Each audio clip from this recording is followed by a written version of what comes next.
Evolution of marketing in the financial services sector. ठीक है, basically ये कह रहा है कि आपके बैंक के अंदर फाइनेंशियल सर्विसेज सेक्टर बेसिकली आपका बैंक हो गया। ठीक है, पास में जैसे आपको पता है कि कंपटीशन बहुत कम था, बैंक्स जो थी बहुत कम थी। ठीक है, आपका क्या था, जो प्रोडक्ट्स थे वो भी आपके बिल्कुल ही एक समझें कि मोस्टली बैंक में यही होता था कि आप एक या दो सेविंग अकाउंट हो गए, एक या दो करंट अकाउंट्स हो गए, और बस यही होता था। ना कुछ मार्केटिंग करते थे और ना ही उनको इन चीज़ की ज़रूरत थी। उनको पता था जो कस्टमर आएगा उन्हीं से उन्होंने ख़रीदना है, उनके बैंक का नाम है, उन्हीं से जाके वो लोग अपना अकाउंट उसी में ही खुलवाएंगे। ठीक है, लेकिन आपका टाइम जैसे ही गुजरता रहा, आपकी टेक्नोलॉजी चेंज होती रही, बहुत सारी बैंक्स आपकी आ गई, आपका कंपटीशन बहुत ज़्यादा बढ़ गया। तो इसकी वजह से क्या हो गया कि कस्टमर्स के पास बहुत सारे ऑप्शंस आ गए। जब कस्टमर्स के साथ पास बहुत सारे ऑप्शंस आ गए तो आपको पता है, जैसे मैंने पिछले लेक्चर में भी आप लोगों को बताया, जो आपके कंपनीज़ या बैंक्स हैं उनको क्या रिसर्च करनी पड़ी, यानी कि अपने मार्केटिंग को फर्स्ट स्टेज में लाना पड़ा।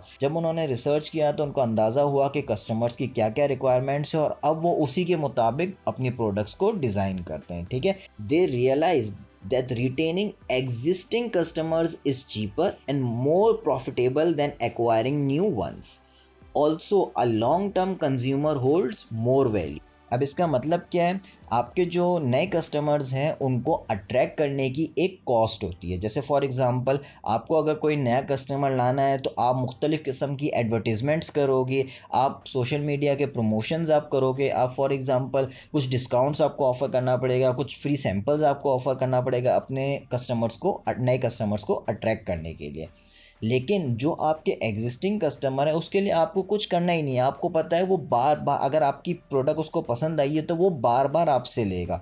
ठीक है, और हो सकता है आप क्या करो, उसको मज़ीद अट्रैक्ट करने के लिए आप हो सकता है कि कुछ स्पेशल डिस्काउंट्स ऑफ़र कर दो, या कोई ऐसी उसको फैसिलिटी दो कि वो मज़ीद आपसे आए। लेकिन उस पर आपको पैसे खर्च करने की ज़रूरत नहीं है, क्योंकि आपको पता है वो आपके पास बार बार आके अब खर्च करेगा, वो बार बार आपका प्रोडक्ट यूज़ करेगा।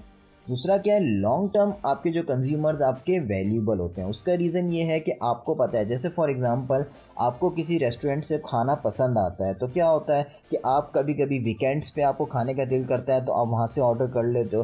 कभी कभी आप कोई इवेंट या कुछ कर रहे होते हो, दावत कर रहे होते हो, तो उसमें आप कहते हो कि यार मुझे वो खाना बहुत पसंद आया तो मेरे दोस्तों को भी मैं यही खाना खिलाऊँगा, तो आप वहीं से ही ऑर्डर करते हो। मज़ीद ये है कि आप लोगों को बताते हो कि भाई ये बहुत अच्छा यहाँ का खाना है, ये जो नया रेस्टोरेंट खुला है इसका खाना बहुत अच्छा है, इसकी सर्विस बहुत अच्छी है, तो लोग भी मज़ीद आते हैं। तो इसलिए कहा जाता है कि लॉन्ग टर्म कस्टमर्स आपके जो हैं वो वैल्यूबल होते हैं, मोर वैल्यू आपकी ऐड करते हैं। ठीक है, इनके लिए आपको ना पैसे एक्स्ट्रा यूज़ करने की ज़रूरत है, ना आपको इन पर्टिकुलर लोगों के लिए कुछ चलाना है, ना कुछ करना है। आपको पता है ये बार बार लोग आएंगे और ये आपकी बार बार प्रोडक्ट को ख़रीदेंगे। इसलिए कहा जाता है कि आपके जो एग्जिस्टिंग कस्टमर्स हैं वो चीपर हैं और मोर प्रॉफिटेबल हैं देन एक्वायरिंग न्यू वंस।